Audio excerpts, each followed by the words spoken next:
with Jim Kalaki, myself, and today we are thrilled to have Kathy Hoyt here with us, who is very active in many of the river landing activities, and I'm sure we'll talk about that a little later. Jim? Kathy, welcome. It's Thank great you. to see you in this context. Thank you. And why don't we start by asking you if you have a nickname, or when you were a child, if you had a nickname, or how you got your name and where it came from. I have a last name. A maiden name was Havelsrud. So when your name is Kathleen Louise Havelsrud, you don't have room for a nickname. So I've always just been Kathy.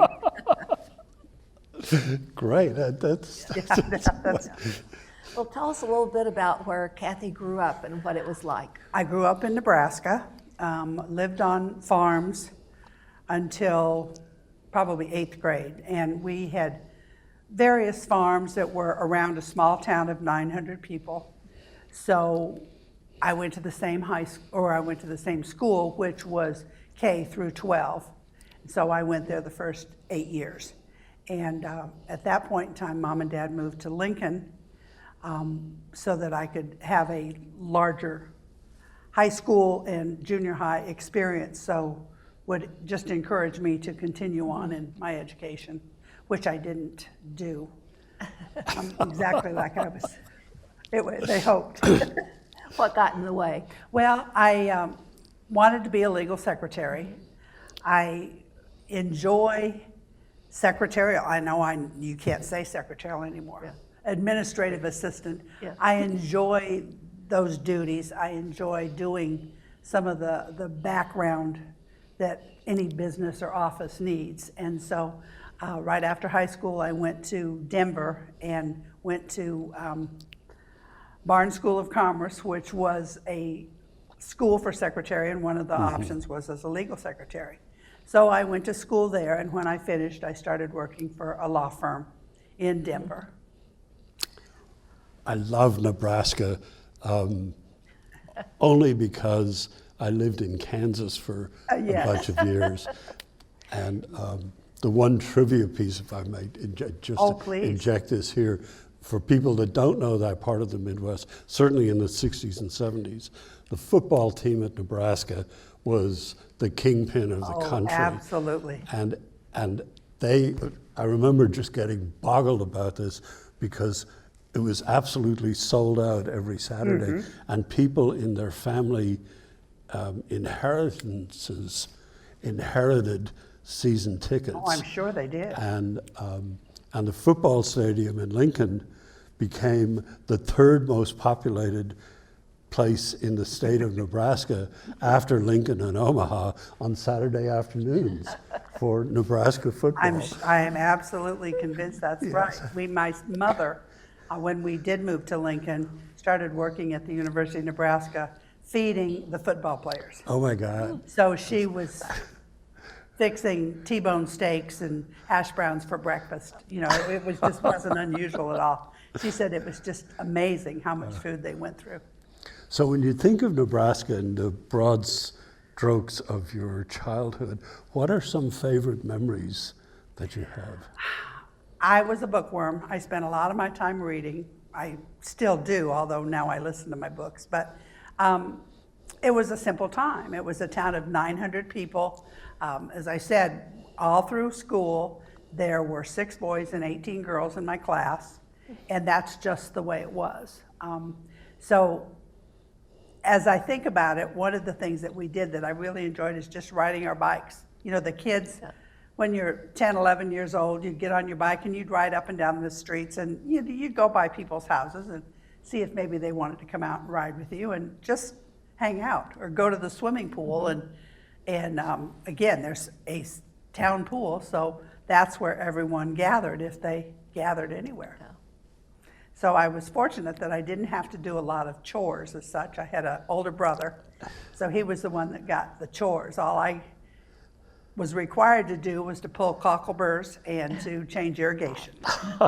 And those are both summertime, and it didn't take very much of my time, so that was good. Right. So you were in Denver, Yes. being a legal secretary, and what happened next? I worked, well, let me see, I went there in 18. When I was 21, I met John. John moved into the same apartment complex that I lived in. Well, actually, he lived there and I moved in. There were 2 buildings with common courtyard, and I met him on my first day on the first trip of clothes that I was taking up to the apartment. And my immediate thought was, well, he's too good looking, he's got to be married. And and I just went about my way. I thought, okay. But it was summertime, and so we ended up dating. And then in 71, when he went off to the FBI, I returned home for the summer, and then we got married. Gotcha. So after that, we moved to Detroit, was our first office. So we were there for just a year, and then after that, we moved every 4 years about. Where was your favorite place to land? John, well, probably me too, really. I think Northern Virginia. John loved it just because he was in the middle of the nation's capital, and he could run by the various monuments, and he saw Ronald Reagan in a carpool one day. They wouldn't want me to call it a carpool, but that's what it was. I liked it just because with as many new people there and on a rotating basis, the people were very friendly. People were excited to make friends. And so you move into a neighborhood and everybody's outside to greet you. In some of the other places that we lived that were a little bit more settled, you didn't have them reach out as much for friendship. They were all very nice and were nice to you as neighbors. But I remember when we moved to Bloomington, Minnesota, one of the neighbors says, "Oh, I'm so glad you got here. We've been the newest neighbors for 13 years." So, it's just a different feeling. But in Northern Virginia, we were there twice, and both times people are interested and anxious to make friends, and that made it easy. Nice. So. Nice. That reminds me a little bit of River Landing, of Yes. people willing to make new friends no matter how long they've been here. So when did you and John come to River Landing, and how did you find it? Well, John retired he's been retired 24 years now. Wow. So in 2013, we moved here. We came initially in 2011, and we looked at River Landing. We knew we were interested in this type of a place. And this was only the second one we looked at, but as soon as we walked in the door, we said, okay, we're home. I mean, it was just kind of an immediate connection that we made with the place. And so we went home, and this was in the fall of 11, and sold our house, and it took 11 months to sell our house. So, no, it had to be 12. So then when we sold our house, we called Martha and we said, do you have any place for us, or what should we do now? And we had, I think it was 5 weeks that the guy wanted to have possession of the house. So she says, I happen to have a 3-bedroom apartment, and she says you can live there until our desired, which was a 3-bedroom. At the time, we wanted one of the 3-bedroom duplexes, villas. And so she says you can live there, and then whenever one becomes available, she says it could be years, but you can move then. So that's what we did. Wow. But that was the last vacancy that they've had. Ever since then, every unit has been committed. I was going to say there wasn't a 500-person waiting list at that time. No. Yes. In fact, when we first looked at the place, we would have had a choice as to where we wanted to live. But in that span of time, they filled up and have remained fully occupied. I think this is the first time I've heard of people moving from an apartment to a house. Yes. It's usually the other way around. And again, they told us that we don't know how long it'll take. Yeah. They could say 6 months, it could be 6 years, we don't know. But in fact, the lady whose house we moved into passed away that next month. And so we were only in the apartment for 4 months, just while they finished refurbishing the house. So it worked. I feel it's nice to be able to have both experiences, because I'm always envious when I see the people that live in the main building walking around in shorts and flip-flops in December, knowing that I can't do that. So that does make it really nice. Well, Kathy, we know that there is a litany of stuff. If we were to make a list of what you have done or what you are doing at River Landing for the community and for people beyond the community, tell us what some of the list is and how what moved you to get into those kinds of activities. God gave me a servant's heart. Plain and simple, I enjoy helping people. I enjoy doing for others. In my mind, this is the perfect place to live for that very thing, because there are so many people that are here that are kind and they're giving. I don't know now, maybe 3 or 4 years ago, I'd read about Operation Gratitude, which was a organization out in California that made care boxes for deployed military. And so I said, we could do that, not a problem. So I put a notice in, it wasn't Care Merge at that time, but on probably Touchtown, and asked people if they would be interested in doing that. And I gave them an amount, maybe $10. I said, if you want to give me the money, I'll go buy the things.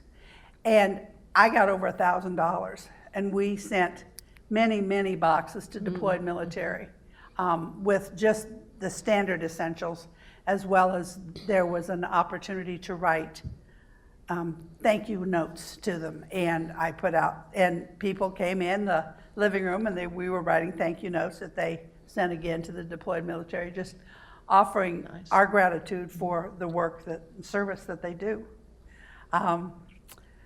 I've taught knitting classes. I've done workshops, usually including lunch and something like that. And we'll talk about a particular knitting stitch. For furl, 2 years ago, I think I taught a crocheting class, and that I enjoyed doing as much as well. I got started with this paint pouring, and that I've taught a class for staff for that because they were as interested as residents were. So I just came in at night so that the staff could do that. Right when we first moved here, we got involved in the packaging event. They basically, being involved in the packaging event means being involved in fundraising, which has worked well. We started out and we had 3 or 4 different raffles for vacations, cash, TV, and then we happened upon the silent auction. Mary Walter Schaefer's was the one that had suggested that. And the first year we did it with her, and it was a huge success, and we thought, okay, this is something we'd like to do some more. So we started the next year. Mary Walters died, and so I took it over as the coordinator of this silent auction. So that's something that I've been doing now for 7 years, and I like doing it. I like getting my fingers in a lot of different pies and coordinating and organizing, so that suits me just fine. And the reverse raffle is Reverse part of raffle, this, a few years ago, we had a member of our committee that was going to a reverse raffle for City of High Point for Neighborhood Watch, and he invited us to go, and we went and decided that would be something that would work well for River Landing, and it's been a huge success. And really the interest resulted in us having 2 a year. So that's been a great fundraiser for us. And then we added the bake sale. There'll be a bake sale at each one of the silent auctions. And so we've made money from that because there's a lot of people here who enjoy baking, but they don't want to do it often. Right. So this is one way that they can participate in that. And you've gotten to meet a lot of Ken Massey's relatives. Yes, indeed. In the course indeed. of those events. Yes, he has a plethora. We've been involved in, we've had a not drama, it's usually skits that we've done. We've did that probably, I don't know, maybe 3 or 4 different shows. And one of them was a laugh-in takeoff. Yes. And it's just nonsense. It's just silliness. And I think the people enjoy doing it. And I think the people enjoy watching it. Well, that hasn't happened since I've been here. Is there any chance it might reappear? I don't know. I'm not one of the movers and shakers in that, but I do know a couple of people that we could certainly ask. Good. That So- would be a and fun that- time to share a life. Yes. Well, it was just fun. John one time played a ladybug. No, he played a spider. Eleanor played the ladybug. So, I mean, there's all sorts of opportunities here. That's what happens when you live with That's right. engaging people. And We've been involved in the lumen areas out around the pond. right. The Children's Society's Christmas party, we worked on that as well. So basically, I think that Lisa and Tom know that if they've got something that they want help with, they can just give me a call, and I like doing. Just And River Landing benefits from that like of yours. Thank you Yes. very much. Oh, you're Yes. welcome. Yes. Yes. In the large scheme of things, if there are 3 people in all of time that you'd like to have a chat with, who are they, and why would you like to chat with them? The most obvious would be Jesus Christ. However, I don't think that I'd be saying a word. I think I would just be listening. As far as others, I would like to know, and I guess it's probably a group of people. I've made soap for 22 years. I've made our soap, and I love doing it. It's been a lot of fun. But every time I do it, you're taking lye and you take olive oil and coconut oil, you mix them together, and it saponifies, and it's totally different thing in a matter of minutes. And that fascinates me, and I think about the first person who had some ashes in a fire, put some animal fat in it, and had this thing show up. Okay, so then why did they decide, let's see if we can clean with it? Yeah. I mean, it's just this goo in the fire, and you say, oh, we can clean. And what's clean anyway? Because before that, they had water. Yeah. So I would like to talk to that person who came up with that We have idea. to track that person down. Exactly. And another one is the first person that came up with fire. I would assume that fire probably was as a result of lightning or something that started a fire. Well then, okay, let's take this animal and cut him up and put him on this fire and see if we can eat him. I mean, that whole process really makes me wonder why or how anyone And rubbing 2 did that. sticks, why do we Exactly. want to do that? Yes. Exactly. Yes. So that group, just to have some idea of the things that we take for granted and how they do it. The other thing would be the media, has to do with the media. And I would like to speak to a Black person.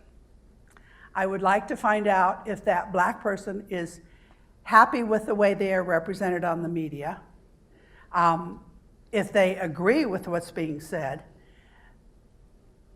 I'd like to speak to a Democrat. I'd like to speak to someone that can explain to me why they feel the way they do. And in order to have these conversations, we would have to be able to do it as a conversation and not as a debate, and treat it in such a way that if you like broccoli and I don't hate you for it. Yet with politics or religion, if you have a different opinion, you're unable to state it because it might disagree with someone else. And I think that we need to be strong enough as people that we can go ahead and have that conversation, and maybe we'd learn something we didn't know. Yet I think we all feel like we walk a fine line Oh, in absolutely. this day and age, which puts an invisible barrier sometimes between people when you don't feel comfortable in sharing. Well, and I think that we tend towards those that are like us. So if someone believes the way I do, well, they believe the way I do. And then you don't get to find out about the others. And I think that if we could have some conversations, not debates, and just be able to speak to each other and be confident in who we are, that we can go ahead and have that conversation, I think would be a good thing. Yeah. My third one would be, I'd like to speak to the executive that decided that constipation, diarrhea, and care down there are good conversations for our television. I mean, I see no reason for 99% of the commercials that are on TV. So I would like to be able to perhaps find my own way and maybe make my own decisions instead of telling me that's what I must do. What you need to do. Yeah. Yes, yes. Lead. We know about your wonderful set of talents in the area of crafts, and I'm glad you mentioned the crocheting course, which was a big hit in the Furl group a while back. What about the area of music and the other arts? Do you have particular favorites that you either act out or aspire to or enjoy? As far as music goes, I love music. I guess I would describe it as singable music because, like the Beatles, when the Beatles were here, I could sing I could mouth every song that they were singing. When we were in the band, I was in the band for probably 5 or 6 years, and I enjoyed that. And I also enjoyed the songs we were doing, Tea for Two, and just some of the very singable songs that we've had throughout. I don't tend to like classical music, in part because I either find it too dreary. I want to have a little bit more engagement in my music. But beyond that, I like all music. Yeah. Do you play, or have you played? I played French horn, again, in this huge metropolis of Tilden. The band took from every grade, and so I think you probably had to be 5th or 6th grade. So I played the French horn, and my brother played the saxophone, and my sister played the oboe. Oh. So Wow. that sort of thing was fun. Lead. But piano, I started lessons, which I think many, many children do, but I did not have the dedication to continue and do something with it. There you go. As we got into this, or as you were coming to this conversation today, or in the run-up to it, did you think of things that you either wanted to say or that you thought would come up in the course of the discussion that we haven't touched on? I don't think so. I guess the thing that right now that I appreciate is visiting with friends from before River Landing who are struggling with meal preparation, or they're struggling with loneliness. I can't recommend this congregate living setup enough, because I think I can always find someone that I can, if nothing else, sit next to them. I don't even have to talk to them if I don't want to, but the opportunities are here. The people are friendly. I've so enjoyed watching as people will be gathered in their whatever various situation they might be in, and how they are cared for and they are looked over, that they are prayed over. I was cut the tip of my finger off the first year we were here, and it ended up with some complications. But I went into the clinic, and the nurse practitioner that saw me said, I was praying over you today, and I thought, there's not a better feeling than to know that people care for you and that they will pray for you and that they will encourage you through your day, whatever your day may be. Right. So, again, this is a commercial for River Landing, and I appreciate that I'm speaking to the choir, but it's a great place to be, and I think that this is a great arrangement for those in their senior years. Absolutely. So, Well, Kathy, thank you very much for you're- being with us today. We appreciate your time and all that you do for our community. And folks out there, we hope that you will join us in another week for our next edition of River Landing Conversations.